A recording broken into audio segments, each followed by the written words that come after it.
কথা সবচেয়ে বড় খুশির খবর। এই মুহূর্তে বাংলার সবচেয়ে জনপ্রিয় ধারাবাহিক কথা। কারণ কথা লাস্ট 10 সপ্তাহ ধরে বেঙ্গল টপার হয়ে আসছে। যদিও গত সপ্তাহে বেঙ্গল টপার থেকে ছিটকে পড়েছে কথা। কথা ধারাবাহিকে প্রধান চরিত্রে অভিনয় করতে দেখা যাচ্ছে জনপ্রিয় অভিনেতা সাহেব ভট্টাচার্য এবং অভিনেত্রী সুস্মিতা দে।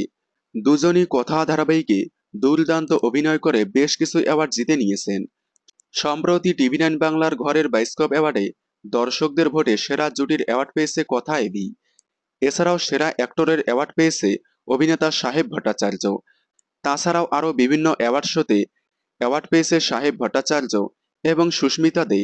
টেলি একাডেমি অ্যাওয়ার্ড থেকে শুরু করে বেঙ্গল এক্সিলেন্স অ্যাওয়ার্ড, টেলি সিনে অ্যাওয়ার্ডস, টেলি আড্ডা অ্যাওয়ার্ড সহ অনেক অ্যাওয়ার্ড জিতে নিয়েছেন তারা। তবে খুশির খবর হলো এবার আবারও বেস্ট অ্যাক্ট্রেসের অ্যাওয়ার্ড পেল অভিনেত্রী সুস্মিতা দে এবং অভিনেতা সাহেব ভট্টাচার্য গত বছরের বেস্ট স্টাইল আইকনের অ্যাওয়ার্ড পেল।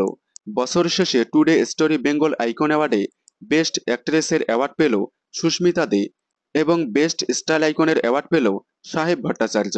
কথা ধারাবাহিক থেকে কথা এবি 2024 সালে বেশ কিছু অ্যাওয়ার্ড জিতে নেওয়ায় খুবই খুশি হয়েছে কথা ফ্যানেরা। কথা ধারাবাহিক থেকে কথা এবি এতগুলো অ্যাওয়ার্ড জিতে নেওয়ায় আপনারা কতটা খুশি হয়েছেন কমেন্টে জানাবেন। কথা ধারাবাহিকের সকল আপডেট সবার আগে পেতে চ্যানেলটি সাবস্ক্রাইব করে পাশে থাকা বেল আইকনটি বাজিয়ে দিন। ধন্যবাদ।